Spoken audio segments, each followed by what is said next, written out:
Für seinen Kampf gegen den Hunger wird das Welternährungsprogramm der Vereinten Nationen mit dem diesjährigen Friedensnobelpreis ausgezeichnet. Die Organisation spiele eine Schlüsselrolle dabei, die Versorgung mit Lebensmitteln zu einem Werkzeug des Friedens zu machen, begründete das Nobelkomitee in Oslo die Entscheidung. Ja, ist schon ein bisschen langweilig, oder? Klar, der Friedensnobelpreis sollte eigentlich generell nicht wirklich interessieren. Aber irgendwie doch bezeichnend, dass das Komitee nichts Besseres gefunden hat als das Welternährungsprogramm der Vereinten Nationen. Aber wir nehmen auf diesem Kanal eben, was wir kriegen können und deshalb auch das bisschen Welternährung, das uns hier vorgesetzt wird. Denn ganz so einfach und klar, wie sie scheint und von JournalistInnen aufgenommen wurde, ist die Entscheidung nicht, dieses Programm mit einem Friedensnobelpreis zu belohnen. Und das Preisgeld wäre vielleicht an anderer Stelle auch ein bisschen besser aufgehoben gewesen. Also, schauen wir uns das Welternährungsprogramm noch einmal genauer an. Herzlich willkommen zu Feine Welt.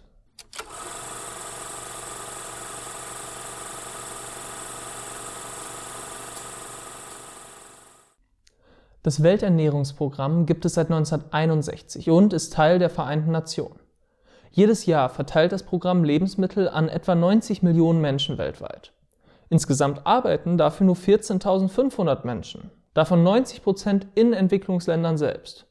Scheint ja ziemlich effizient zu sein. Auch haben sie eine schlanke Verwaltung. Nur 7% des Budgets fließt in die Administration. Der Rest wird direkt für die Nahrungsmittel oder die MitarbeiterInnen vor Ort genutzt. Nicht schlecht. Aber eine windschnittige Organisation zu sein, die ein ganz freundliches Ziel hat, wird ja wohl nicht reichen, um den Friedensnobelpreis zu gewinnen, oder? Warum soll das Programm den Preis also überhaupt verdient haben?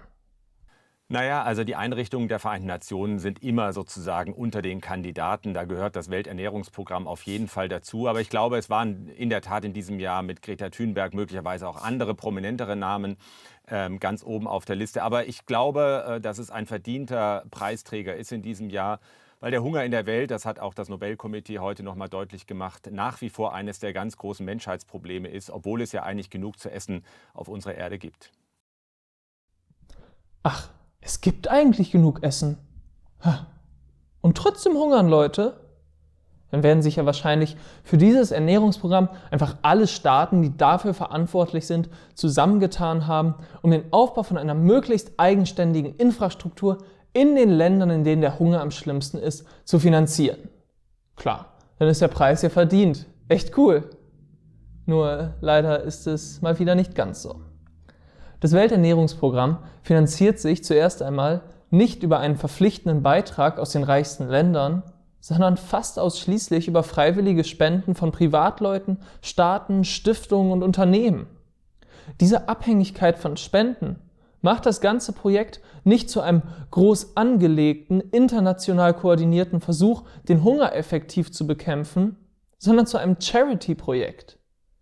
Diejenigen, die diesen Hunger mittelbar oder unmittelbar zu verantworten haben, geben ein paar Krümel vom großen Kuchen ab, um erstens ihr Gewissen ein bisschen zu beruhigen, schließlich tun sie ja wenigstens etwas, und zweitens das weltweite Leid so weit im Rahmen zu behalten, dass niemand auf die Idee kommt, es müsste sich systematisch etwas ändern.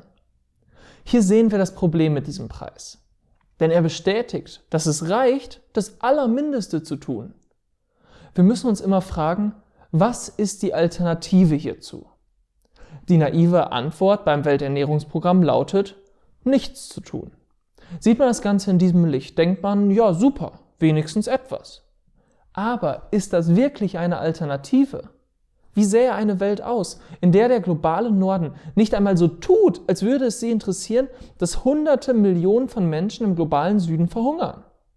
Die Menschen würden auf die Straße gehen, sie würden nach Europa kommen, nach Nordamerika.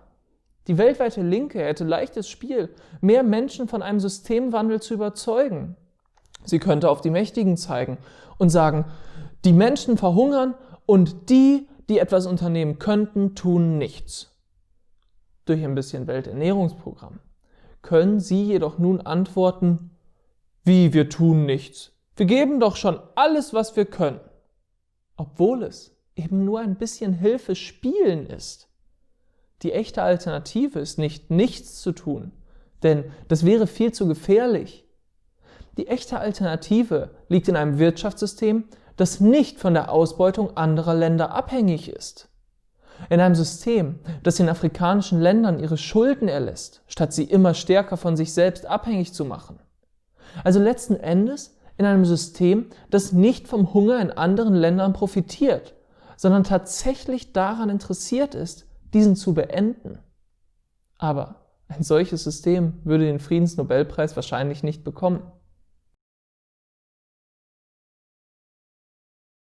Aber selbst wenn man nicht solche Ansprüche an diesen Preis legen würde, bleibt die diesjährige Vergabe völlig unverständlich. Denn der Friedensnobelpreis soll, wie es sein Stifter Alfred Nobel formuliert hat, derjenige bekommen, der am meisten oder am besten auf die Verbrüderung der Völker und die Abschaffung oder Verminderung stehender Heere sowie das Abhalten oder die Förderung von Friedenskongressen hingewirkt hat. Das ist ja was ganz anderes als ein Ernährungsprogramm. Klar, das Komitee hat irgendeine Erklärung gefunden, warum dass die UN-Organisation peripher auch etwas mit dem Krieg zu tun hat. Aber es ging bei dem Nobelpreis nie darum, einfach irgendjemanden oder irgendeine Organisation auszuzeichnen, die irgendwie irgendwas Gutes tut. Insofern wäre auch Greta Thunberg die falsche Wahl gewesen. Nobel war sehr konkret darin, wen oder was er mit diesem Preis auszeichnen wollte. Und die Vergabe an Organisationen, die wenigstens nicht böse sind, stehen bezeichnend für unsere Unfähigkeit, spezifisch aufzuzeigen, woran die Welt krankt. Und auch wenn ich kein Fan von privat finanzierter Wohltätigkeitsarbeit bin, war Alfred Nobel in diesem Fall klarer, wo das Problem liegt, als denjenigen, die 120 Jahre später sein Erbe in seinem Sinn verteilen sollen. Aber wenigstens zeigt diese ganze Geschichte ehrlich, warum es einfach eine Erbschaftssteuer geben sollte. Nämlich, damit wir uns nicht mehr mit so einem Mumpitz beschäftigen müssen, sondern über wirklich wichtige Fragen nachdenken können. Wie zum Beispiel, wie sich der Hunger auf der Welt sinnvoll vermeiden ließe.